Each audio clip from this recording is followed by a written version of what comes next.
শান্তি। 24/2/2025 প্রাতঃমুরলি। ওম শান্তি। বাপ-দাদা মধুবন। বাবা বলেছে, মিঠে বাচ্চে, এই রুহানি হসপিটাল তোমাদের আধা কল্পের জন্য এভার হেলদি বানায়। তো এই রুহানি হসপিটাল আমাদের আধা কল্পের জন্য, মানে সত্য ত্রেতা, এই 2500 বছর এভার হেলদি বানায়। এখানে তোমরা দেহি অভিমানী হয়ে বসো। প্রশ্ন, ধান্দা আদি করতেও কোন ডাইরেকশন বুদ্ধিতে ইয়াদ থাকা উচিত? বাবা বলছে, কাজকর্ম করতেও কোন ডাইরেকশন বুদ্ধিতে ইয়াদ রাখা উচিত? উত্তর, বাবার ডাইরেকশন হলো তোমরা কোনো সাকার বা আকারকে ইয়াদ করো না।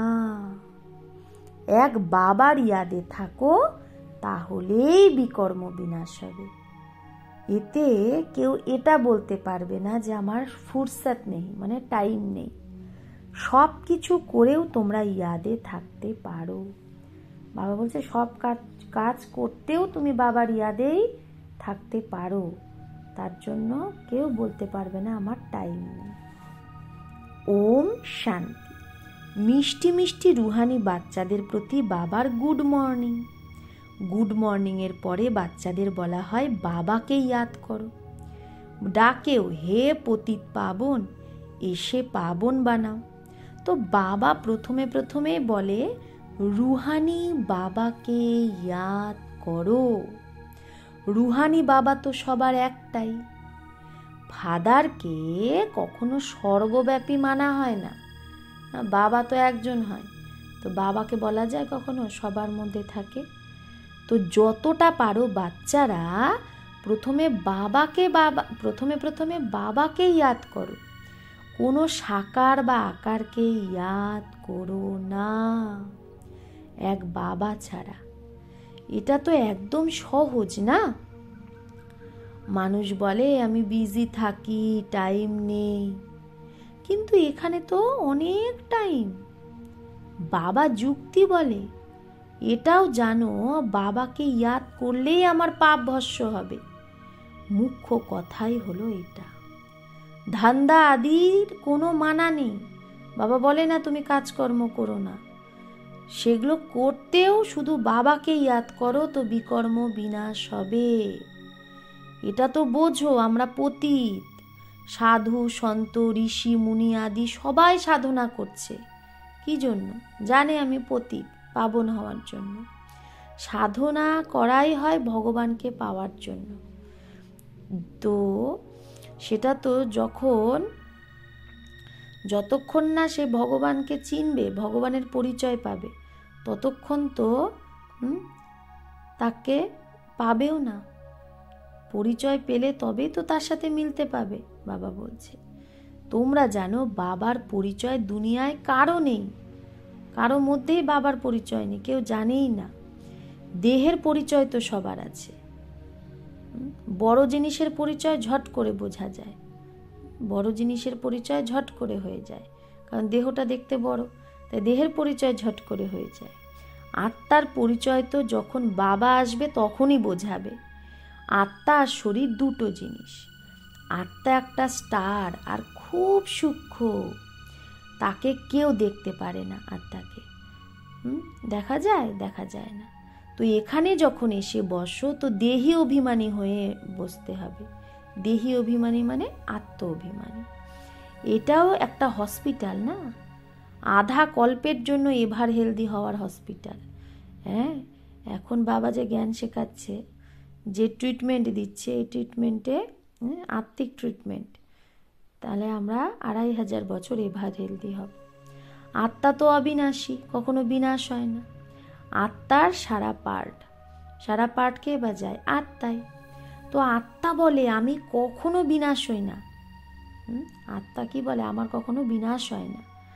এত সব আত্মা যে আছে সবাই অবিনাশী, কারো মৃত্যু হয় না আত্মার। শরীরটা বিনাশী, শরীরের মৃত্যু হয়।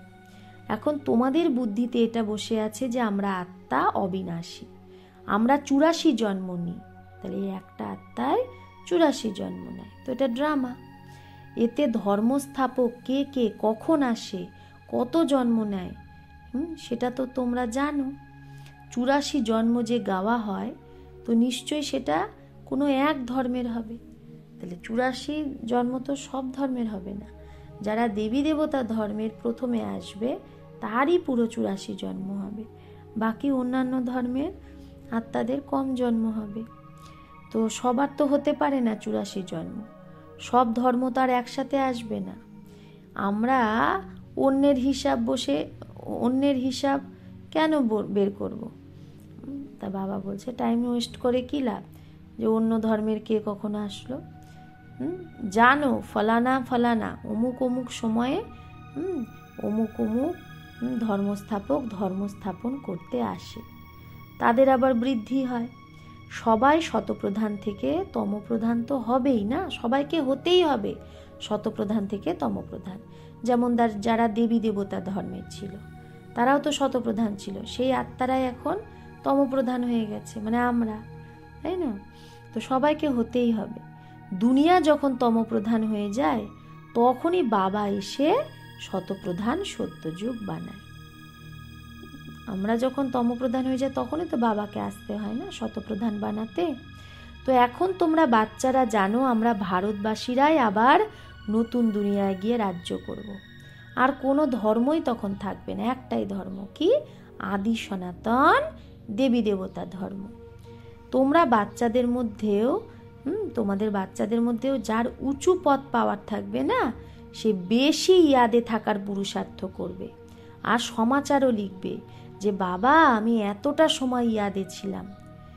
কেউ তো পুরো সমাচার লজ্জার খাতিরে লেখে না, কেউ ইয়াদও করে না, তাই সমাচারও দেয় না বাবাকে, ভাবে বাবা কি বলবে আমার চার্ট দেখে। কিন্তু বোঝা তো যায় না, চার্ট না লিখলেও বাবা তার অ্যাক্টিভিটিসেই তো বোঝা যায়। স্কুলে টিচার স্টুডেন্টকে বলে না যে তুমি যদি না পড়ো তাহলে ফেল করবে। লৌকিক মা বাবাও বাচ্চার পড়া দেখে বুঝে যায় যে সে কি পাস করবে, কিভাবে ফেল করবে নাকি। লৌকিক মা বাবাও পড়া দেখে বুঝে যায় বাচ্চার। আর এটা তো কত বড় স্কুল, সব থেকে বড় স্কুল। এখানে তো নাম্বার বার বসানো যায় না। এখানে যেরকম অন্য স্কুলে, মানে দুনিয়া স্কুলে কি হয়, হ্যাঁ ফার্স্ট সেকেন্ড থার্ড এইভাবে বসে না, 1 রোল 2 রোল পরপর বসে ফার্স্ট বেঞ্চ সেকেন্ড বেঞ্চে। কিন্তু এখানে বসানো যায় না নাম্বার বার, কারণ এখানে কেউ আজকে ফার্স্টে আছে, কালকে হয়তো সে পিছনে চলে গেল, এরকম হয় না। তাই বাবা বলছে বুদ্ধি দিয়ে বোঝা যায়, নাম্বার বার তো হয়ই না। এখন বাবা ভালো ভালো বাচ্চাদের কোথাও পাঠিয়ে দেয়, সে আবার চলে যায়। তো সে যখন অন্যখানে চলে যায় তো অন্যরা লেখে বাবা আমার মহারথী চাই আমাদের, তো নিশ্চয় বোঝে যে সে আমার থেকে হুঁশিয়ার নামি গ্রামী, তাই না? যখন কোনো ভালো বাচ্চা অন্য কোথাও বাবা পাঠিয়ে দেয় তখন সেই সেন্টারের বাচ্চারা কি বলে যে আমাদের মহারথী চাই, তার মানে বোঝে যে আমার থেকে সে আরও ভালো হুঁশিয়ার নামি গ্রামী। তো নাম্বার বার তো এরকম হয় না বাচ্চারা। প্রদর্শনীতেও অনেক প্রকারের আসে, অনেক ধরনের মানুষ আসে না প্রদর্শনীতে। তো গাইডও खड़े रहने चाहिए जांच करने के लिए। তাই গাইডও থাকা উচিত চেক করার জন্য যে কে ভালো বোঝাচ্ছে। রিসিভ करने वाले तो जानते हैं, যে রিসিভ করবে সে তো জানে এ কোন প্রকারের ব্যক্তি। तो उनको फिर इशारा करने चाहिए कि इनको तुम समझाओ। যারা গাইডে থাকবে তারা তো বুঝে যাবে যে ব্যক্তিটা সেই প্রদর্শনীতে আসছে সে কীরকম হতে পারে, তাহলে তখন সেই দেখে তাকে ইশারাও করবে যে ভালো বোঝাতে পারে তাকে, যে একে তুমি বোঝাও। তো তোমরাও বুঝতে পারো যে first grade second grade third grade সব আছে, এখানেও সবারই সার্ভিস করতেই হবে। কোনো বড় ব্যক্তি যদি হয় তো বড় ব্যক্তির খাতিরই তো সবাই করেই। তো এটা কায়দা নিয়ম। বাবা অথবা টিচার বাচ্চাদের ক্লাসে মহিমা করে, এটা সব থেকে বড় খাতিরি। বাবা বা টিচার বাচ্চাদের কি করছে, ক্লাসে মহিমা করে, এটাই তো সব থেকে বড় খাতিরি। नाम निकालने वाले बच्चों की महिमा अथवा খাতিরই কি জাতি হে। যে যে নাম নিয়ে যে বাচ্চাদের মহিমা করে তো খাতিরই হলো না। তো এ ফলানা ধনবান হে, হ্যাঁ অমুক ব্যক্তি ধনবান, রিলিজিয়াস মাইন্ডেড, তো এটাও খাতিরই হলো না। এখন তোমরা এটা জানো উঁচু থেকে উঁচু হলো ভগবান, বলেও বরাবর উঁচু থেকে উঁচু। কিন্তু তাহলে বলো তার বায়োগ্রাফি বলো, মানুষ বলে ভগবান তো উঁচু থেকে উঁচু, তাহলে তাকে জিজ্ঞেস করো তার বায়োগ্রাফি বলো, তো বলবে সে তো সর্বব্যাপী। ব্যাস, এটা বলে একদম ভগবানকে নিচে করে দেয়। এখন তোমরা বোঝাতে পারো সব থেকে উঁচু তো ভগবান, সে মূল বতনবাসী, সূক্ষ্ম বতনে দেবতারা থাকে, মানে ব্রহ্মা বিষ্ণু শঙ্কর, আর এখানে থাকে মানুষ স্থূল বতনে। তো উঁচু থেকে উঁচু ভগবান, সে নিরাকার হলো না। এখন তোমরা জানো আমরা যে হীরা মিশাল ছিলাম, হীরা তুল্য, তারাই আবার কড়ি তুল্য হয়ে গেছি। আবার ভগবানকেও নিজের থেকে আরও বেশি নিচে নিয়ে গেছি, চিনিই না। তোমরা ভারতবাসীরা এখন চিনছ। আবার ধীরে ধীরে বাবার পরিচয় কম হয়ে যায়, আবার আমরা ভুলে যাব না। এখন তোমরা বাবার পরিচয় সবাইকে দিতে থাকো। ঢেরো কি বাপ কি পেহচান মিলেগি, ঢেরো কো, হ্যাঁ হাজারে হাজারে ঢের অনেক মানুষ, অনেক আত্মা বাবার পরিচয় পাবে। তোমাদের মুখ্য চিত্র হলোই কি, এই ত্রিমূর্তি গোলা ঝাড়, এতে কত রশনি হে, এই তিনটে চিত্রতে কত জ্ঞানের আলো আছে। এটা তো যে কেউ বলবে যে এই লক্ষ্মীনারায়ণ সত্যযুগের মালিক ছিল। ভালো, সত্যযুগের আগে কি ছিল এটা এখন তোমরা জানো। সত্যযুগের আগে কি ছিল? এই সঙ্গম যুগ। এখন হলো কলিযুগের অন্ত, আর এখন প্রজার উপর প্রজার রাজ্য। এখন রাজাই তো নেই, তো কত পার্থক্য। সত্যযুগের আদিতে রাজা ছিল, এখন কলিযুগেও রাজা, अभी कलयुग में भी राजा है। সত্যযুগের আদিতেও রাজা ছিল, এখন কলিযুগেও রাজা আছে। भले कोई वो पावन नहीं है, परंतु कोई पैसा देकर भी टाइटल ले लेते हैं। সত্যযুগের রাজারা তো পাবন ছিল, কিন্তু কলিযুগের রাজা পাবন নেই, কিন্তু পয়সা দিয়েও অনেকে টাইটেল নিয়ে নেয়। মহারাজা তো কেউ নেই, টাইটেল কিনে নিয়ে আসে। যেরকম পাটিয়ালার মহারাজা, যোধপুর বিকানিরের মহারাজা, নাম তো নেয় না।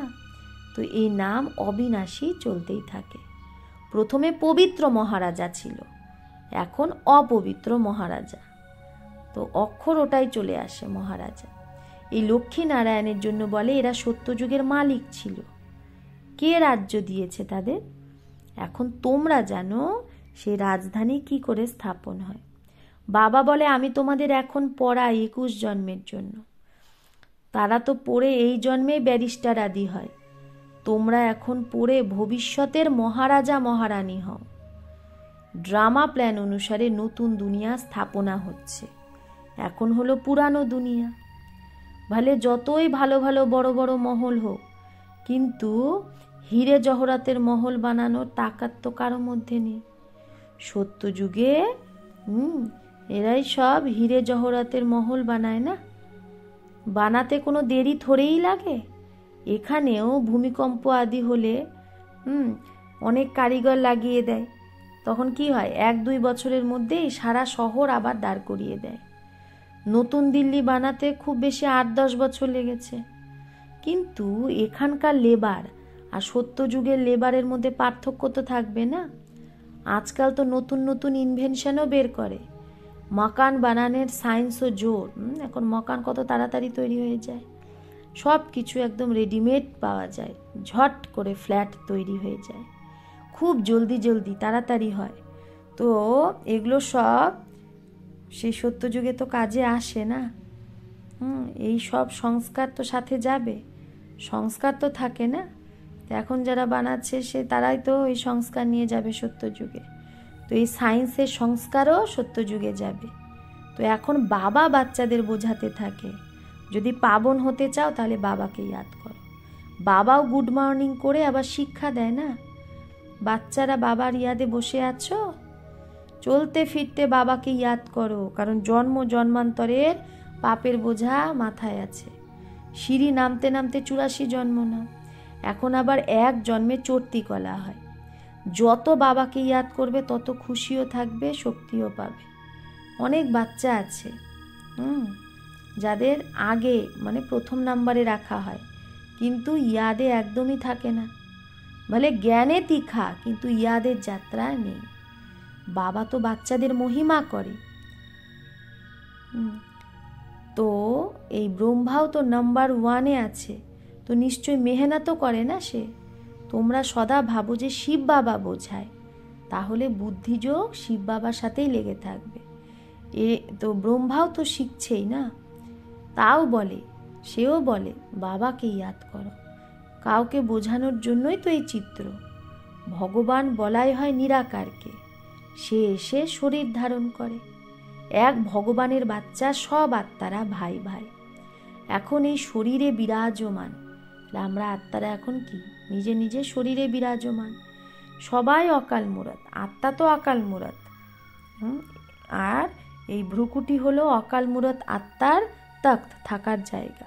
অকাল তখ্ত আর কোনো খাস জিনিস না, এই তখ্ত হলো অকাল মূরতের। ভ্রুকুটির মাঝখানটা হলো অকাল মূরত আত্মার জায়গা থাকার। ভ্রুকুটি মাঝে আত্মা বিরাজমান হয়, একে বলা হয় অকাল তখ্ত। অকাল তখ্ত অকাল মূরতের। আত্মা সব অকাল, কত অতি সূক্ষ্ম না? আত্মারা সব অকাল, কাল খায় না, কত সূক্ষ্ম। বাবা তো নিরাকার, তো বাবা কোথা থেকে নিজের সিংহাসন নিয়ে আসবে? ভ্রুকুটি কোথা থেকে নিয়ে আসবে? বাবা বলে আমারও সিংহাসন এটাই, এই ব্রহ্মার ভ্রুকুটি। আমি এসে এই ব্রহ্মার তক্তের লোন নিই। ব্রহ্মা সাধারণ বুড়া তনে অকাল তক্ত এসে বসে। এখন তোমরা জানো সব আত্মাদেরই তক্ত এটা, ভ্রুকুটি। মানুষেরই কথা বলা হয়, জানোয়ার কি তো বাত নেই, এখানে পশু পাখির কথা বলা হচ্ছে না, মানুষের। প্রথমে যে মানুষ জানোয়ার সে ভি বদতর হো গয়ে হে, वो তো সুধরে। তো বাবা বলছে এখন মানুষেরই কথা বলছে বাবা, পশু পাখির না।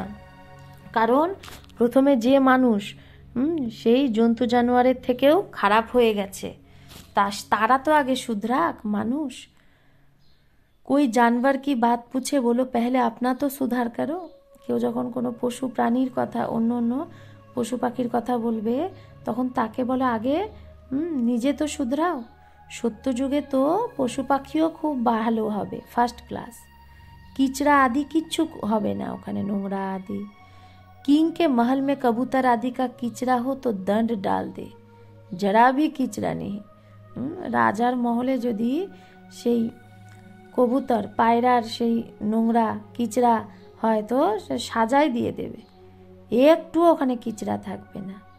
সেখানে খুব খবরদারি থাকে, पहरे पर रहते हैं, कभी कोई जानवर आदि अंदर घुस न सके, बड़ी सफाई रहती है। তাই বাবা বলে যে দাপর যুগেও তো এরকমই হতো না, দাপর কলি। রাজার মহলে যেন একটু কবুতর কিচড়া না করে, যদি হয় তাহলে দণ্ড দিয়ে দেবে, খবরদারি থাকে, পাহারায় থাকে। কখনো যেন কোনো পশু পাখি ভিতরে প্রবেশ করতে না পারে, বড় পরিষ্কার থাকে না মহল। তো লক্ষ্মীনারায়ণের মন্দিরেও কত সাফাই থাকে, তাই না? আর সত্য যুগে তো এরকম পশু পাখিও কত ভালো হবে, তারাও গন্দেগি করবে না। শঙ্কর পার্বতীর মন্দিরে কবুতরও দেখায়, তো নিশ্চয়ই মন্দিরকে খারাপ করে। সে কবুতর যখন আছে তার মানে এরকম এরা মন্দিরকে খারাপ করে, সে কবুতর পায়রা। শাস্ত্রেও অনেক দন্ত কথা লিখে দিয়েছে। এখন বাবা বাচ্চাদের বোঝায়, তার মধ্যেও খুব অল্প বাচ্চাই আছে যারা ধারণা করতে পারে, বাকি তো কিছুই বোঝে না। বাবা বাচ্চাদের কত ভালোবেসে বোঝায়। কি বোঝায়? বাচ্চা খুব খুব মিঠা হও, মুখ থেকে সদৈব রত্ন যেন বেরোয়। তোমরা হলে রূপ বসন্ত, তোমাদের মুখ থেকে পাথর যেন না বেরোয়। আত্মারই মহিমা হয়। আত্মা বলে আমি প্রেসিডেন্ট, আমি অমুক, আমার শরীরের নাম এই। আচ্ছা, আত্মা কার বাচ্চা? এক পরমাত্মার, তো নিশ্চয়ই তার থেকেই বর্ষা পাবে না, পরমাত্মার থেকেই সম্পত্তি পাবে। তাহলে সে সর্বব্যাপী কী করে হতে পারে? তোমরা বোঝো, আমরাও প্রথমে কিছুই জানতাম না, তো এখন আমাদের বুদ্ধি কত খুলে গেছে, তাই না? তোমরা যে কোনো মন্দিরে যদি যাও তাহলে বুঝতে পারবে এগুলো সব ঝুটা চিত্র, মিথ্যা চিত্র। 10 ভুজাওয়ালা, 10 হাতের, হাতির সুরবালা, হ্যাঁ, গণেশ, এগুলো চিত্র হয় কি? এগুলো সব ভক্তি মার্গের সামগ্রী। বাস্তবে ভক্তি হওয়া উচিত এক শিব বাবার, যে সবার সদ্গতি করে। তোমাদের বুদ্ধিতে আছে এই লক্ষ্মীনারায়ণও তো 84 জন্ম নেয়, তাহলে উঁচু থেকে উঁচু বাবাই এসে সবার সদ্গতি দেয়, তার থেকে বড় কেউ নেই। এটা জ্ঞানের কথা। এই জ্ঞানের কথাও তোমাদের মধ্যে নাম্বারবার ধারণ করতে পারে। ধারণা করতে পারে না যদি, তাহলে আর কি কাজের? যার ধারণাই হয় না সে কোন কাজের? কেউ তো অন্ধের লাঠি হওয়ার বদলে নিজেই অন্ধ হয়ে যায়। गौ जो दूध नहीं देती उसे पिंजरपुर में रखते हैं। যে গরু দুধ দেয় না তাকে পিঞ্জরপুরে রাখে। তাহলে বাবা বলে যাই বাচ্চা ধারণা করতে পারে না সে জ্ঞানের দুধও দিতে পারে না। তো জ্ঞানটাকে বাবা আজকে দুধ বলছে, জ্ঞান দুধ। অনেকেই আছে যারা কিচ্ছু পুরুষার্থ করে না, বোঝেই না যে হ্যাঁ আমি কারো তো কিছু কল্যাণ করি, নিজের ভাগ্যের খেয়ালই থাকে না, ব্যাস যা কিছু পাচ্ছে সেটাই ভালো। তো নিজের যে ভাগ্য তৈরি করতে হবে সেটা না, যা পাচ্ছি সেটাই ঠিক। তো বাবা বলবে এর ভাগ্যে কিছুই নেই। নিজের সদ্গতি করার পুরুষার্থও তো করা উচিত। দেহি অভিমানী হতে হবে। বাবা কত উঁচু থেকে উঁচু, আর আসে দেখো কীরকম পতিত দুনিয়ায়, পতিত শরীরে। তাকে ডাকেই যে পতিত দুনিয়ায়। যখন রাবণ দুঃখ দেয় তো একদমই ভ্রষ্ট করে দেয়, তবেই বাবা এসে শ্রেষ্ঠ বানায়। যে ভালো পুরুষার্থ করে সে রাজা রানী হয়ে যায়, যে পুরুষার্থ করে না সে গরিব হয়ে যায়। ভাগ্যে নেই তো ঈশ্বর বা কী করবে? কেউ তো খুব ভালো তকদির বানাতে আসে আর তকদির বানিয়ে যায়। হ্যাঁ, কেউ খুব ভালো ভাগ্য বানায়। প্রত্যেকে নিজেকে দেখতে পারো যে আমি কি সার্ভিস করি। अच्छा, मीठे मीठे सिकिलधे बच्चों प्रति माता पिता बाप दादा का याद प्यार और गुड मॉर्निंग। रूहानी बाप की रूहानी बच्चों को नमस्ते। हम रूहानी बच्चों की रूहानी माता पिता बाप दादा को याद प्यार गुड मॉर्निंग और नमस्ते नमस्ते नमस्ते। शुक्रिया बाबा, आपको लाख लाख शुक्रिया। धारणा 1, रूप बसंत হয়ে মুখ দিয়ে সদৈব রত্ন বের করতে হবে। খুব খুব মিঠা হতে হবে, কখনো পাত্থার কটু বচন যেন না বেরোয়। 2, জ্ঞান আর যোগে তীখা হয়ে নিজের আর অন্যের কল্যাণ করতে হবে। নিজের উঁচু ভাগ্য বানানোর পুরুষার্থ করতে হবে, অন্ধের লাঠি হতে হবে। তাহলে জ্ঞান আর যোগে তীখা হয়ে নিজেরও আর অন্যেরও কল্যাণ করতে হবে। তারপরে কি বললো বাবা? যে নিজের সহ উঁচু ভাগ্য বানানোর পুরুষার্থ করতে হবে আর অন্ধের লাঠি হতে হবে। বরদান, সন্তুষ্টতা দ্বারা সবার থেকে যে প্রশংসা প্রাপ্ত করে সেই সদা প্রসন্ন চিত্ত ভব। সন্তুষ্টতার দ্বারা সবার প্রশংসা যে প্রাপ্ত করে সেই সদা প্রসন্নচিত ভব। সন্তুষ্টতার নিশানি প্রত্যক্ষ রূপে প্রসন্নতা দেখা যাবে। যে সন্তুষ্ট হবে তার মধ্যে কি দেখা যাবে? প্রসন্নতা। আর যে সদা সন্তুষ্ট বা প্রসন্ন থাকে তার প্রশংসা প্রত্যেকে অবশ্যই করে। তো প্রশংসা প্রসন্নতার দ্বারাই প্রাপ্ত হয়। তাই প্রশংসা কি করে প্রাপ্ত হয়? প্রসন্নতার দ্বারা। তাই সদা সন্তুষ্ট আর প্রসন্ন থাকার বিশেষ বরদান নিজেও নাও আর অন্যকেও দাও। কারণ এই যজ্ঞের অন্তিম আহুতি সর্বব্রাহ্মণের সদা প্রসন্নতা। তাহলে বাবা আজকে কি বললো? এই যজ্ঞের অন্তিম আহুতি কি? সর্বব্রাহ্মণের সদা প্রসন্নতা। যখন সবাই সদা প্রসন্ন থাকবে তখনই প্রত্যক্ষতার আওয়াজ চারদিকে ছড়িয়ে যাবে, অর্থাৎ বিজয়ের ঝান্ডা লহরাবে। স্লোগান, ডায়মন্ড হয়ে ডায়মন্ড হওয়ার মেসেজ দেওয়াই ডায়মন্ড জুবলি মানানো। তো ডায়মন্ড হয়ে ডায়মন্ড হওয়ার মেসেজ দেওয়াই হলো ডায়মন্ড জুবলি মানানো। অব্যক্ত ইশারা, একান্ত প্রিয় হও, একতা আর একাগ্রতাকে ধারণ করো। একান্তবাসী হওয়া অর্থাৎ চারদিকের ভাইব্রেশন থেকে ওপরে চলে যাওয়া। একান্তবাসী হওয়া মানে কি, চারদিকের ভাইব্রেশন থেকে ওপরে যাওয়া। কেউ এরকম হয় যার একান্ত পছন্দ হয় না, সংগঠনে থাকা, হাসা, কথা বলা বেশি পছন্দ, কিন্তু এগুলো হলো বাহ্যমুখতায় আসা। এখন নিজেকে একান্তবাসী বানাও, অর্থাৎ সর্ব আকর্ষণের ভাইব্রেশন থেকে অন্তর্মুখী হও। এখন সময় এইরকম আসছে যে এই অভ্যাসটাই কাজে আসবে। যদি বাইরের আকর্ষণের বশীভূত হওয়ার অভ্যাস থাকে তো সময়ে ধোঁকা দিয়ে দেবে। যদি বেশি বাইরের আকর্ষণে বশীভূত হও তাহলে কি করবে, সময় তোমাকে ধোঁকা দিয়ে দেবে। তাই একান্তবাসী হও। আচ্ছা, ওম শান্তি।